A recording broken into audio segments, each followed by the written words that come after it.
ना कि इस तरीके से कि कलेक्टर साहब एसपी से बात करें और मेरा बॉस एसपी है ना।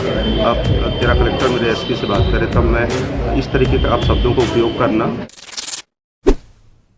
छत्तीसगढ़ के बिलासपुर में पुलिस द्वारा एक शासकीय अधिकारी के साथ कथित दुर्व्यवहार का मामला सामने आया है, जिसके बाद कनिष्ठ प्रशासनिक सेवा संघ ने ज्ञापन सौंपकर पुलिस कर्मियों के खिलाफ कार्रवाई की मांग की है। यह घटना 17 नवंबर की रात की बताई जा रही है, जब बस्तर जिले के नायब तहसीलदार अपने परिवार के साथ रायपुर से बिलासपुर लौट रहे थे। मेरी मम्मी की चूँकि तबीयत ख़राब थी तो मैं अचानक वहाँ से निकल गया था और रात में 1:30 बजे के आसपास यहाँ पहुँचा था। 2 बजे तक घर से बस कुछ ही दूर बचा था मेरा, ज़्यादा दूर भी नहीं था।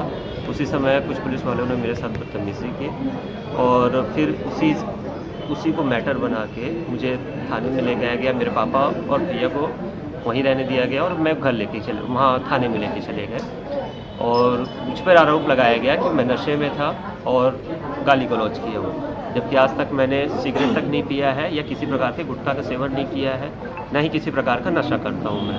लेकिन फिर भी मुझ पर आरोप लगाया गया कि मैं नशे में था और नशे में बदतमीज़ी किया हूँ। साथ ही मैं चाहे कितना भी हाइपर रहूँ, लेकिन मेरे मुँह से आज तक कभी गाली नहीं निकला है। मेरे साथ सहकर्मी जितने हैं सबको पता है ये बात कि आज तक मैंने कभी गाली नहीं बका है। फिर भी मुझ पर आरोप लगाया गया कि मैंने गाली गलौज किया, वहाँ पे अभद्रता की, तोड़-फोड़ मचाई है। आप चाहें तो वहाँ का सीसीटीवी देख लीजिए, कुछ भी कीजिए, मैंने किस प्रकार की तोड़-फोड़ की है, आप किसी भी प्रकार का चेक कर सकते हो। फिर ये आरोप क्यों लगाया जा रहा है? क्यों? हाँ, पुलिस वाले ऐसा क्यों बोल रहे हैं? अब ये बात तो आप उन्हीं से पूछेंगे तो ज़्यादा बेहतर रहेगा, क्यों इस प्रकार का आरोप लगाया। नहीं, आपको लगा घटना 17 तारीख का मध्य रात्रि का घटना है। बगदई चौक अशोक नगर में एक गश्त पॉइंट लगा हुआ था।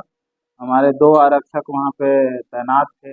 उसी दौरान इन्होंने 2-3 लोग गाड़ी में आए और उनसे गश्त पॉइंट में लगे जो जवान थे उन्होंने पूछताछ किया कि आप कहाँ से आ रहे हैं, कौन हैं, क्या हैं। कुछ आईडी की भी मांग की गई। तो उसी में से नाराज होके ऊपर से उनसे बदतमीजी किया गया और उसी दौरान फिर से गाली गलौज भी किया गया। उसी दौरान फिर मेरे पास फ़ोन आया तो मैंने अपनी पेट्रोलिंग को वहाँ पहुँचने के लिए कहा, तो पेट्रोलिंग के साथ भी बदतमीजी किया गया, जिसे थाना लाया गया और थाने में भी उनके खिलाफ मुलाजा फॉर्म भर के उनको यहाँ पे भी कुछ चीज़ों को शब्द यूज़ कर रहे थे, जिसको उठा के फिर हॉस्पिटल भेजा गया। हॉस्पिटल में भी डॉक्टर साहब को कोई कोऑपरेशन नहीं किया। उनके एमएलसी में भी लिखा हुआ है कि वो ओपीडी के अंदर ही नहीं गया और मुलाजा कराने से भी कोऑपरेट नहीं किया गया। और हम उसके साथ ऐसे कोई भी बदतमीजी नहीं किए जिस पे एलिगेशन लगा रहे हैं। हाँ, कलेक्टर सर के से भी बात हुई मेरी और हम अपने वरिष्ठ अधिकारियों को भी फ़ोन के जरिए से सूचित किए थे। मैं और सीएसपी साहब स्वयं थाने में उपस्थित थे घटना के समय। और रहा बात, उसके बाद फिर हमने उसके भाई के खिलाफ एफआईआर किए हैं, जो उसी से क्षुब्ध होके ये सारी चीज़ें वो शिकायत कर रहे हैं। अपराध है, धारा है 221, 296, 351(2) के तहत अपराध पंजीबद्ध किया गया है विनय मिश्रा के खिलाफ। बाकी रिपोर्ट हम उनके कलेक्टर महोदय को, जहाँ पे वो पदस्थ हैं, वहाँ पे रिपोर्ट बना के भेजेंगे। एक शासकीय सेवा को और मेरे द्वारा कलेक्टर सर को अवगत कराना कि सर ऐसी अभद्रता हो रही है एक कार्यपालिक दंडाधिकारी के साथ में, और कलेक्टर साहब द्वारा संज्ञान में लेना और उनसे बात करना, तो उस बात को उनको अच्छा नहीं लगना और उनको कहना कि इस तरीके से कि कलेक्टर साहब एसपी से बात करें और मेरा बॉस एसपी है ना। अब तेरा कलेक्टर मेरे एसपी से बात करे तब मैं इस तरीके का आप शब्दों को उपयोग करना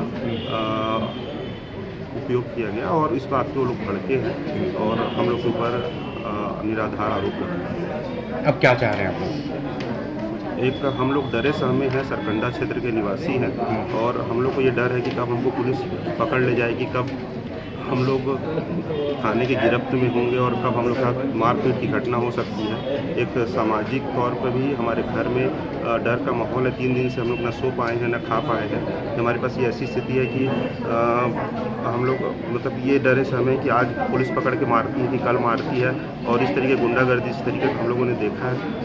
आगे चल के क्या होता है हम लोग भी नहीं जानते। अभी आपने कलेक्टर साहब से क्या मांग की है? पुलिस तो सुरक्षा करती है लोगों की, लेकिन आप सीधे तौर पे कर रहे हैं कि आपको उनसे भय क्यों? मैं नहीं जानता सर, लेकिन सरकंडा क्षेत्र में आज पहली बार मेरे साथ ये घटना हुई सर। आज हम इतने साल से निवासरत हैं वहाँ पर, लेकिन आज ये इस तरीके का डर और माहौल जो व्याप्त कराया गया है सर, हम लोग सब पूरा परिवार मानसिक रूप से सर प्रताड़ित हैं सर। किससे है भय और डर आपको? आगे क्या होने वाला है सर हम भी नहीं जानते सर कि हमारे साथ क्या डर पुलिस से है सर।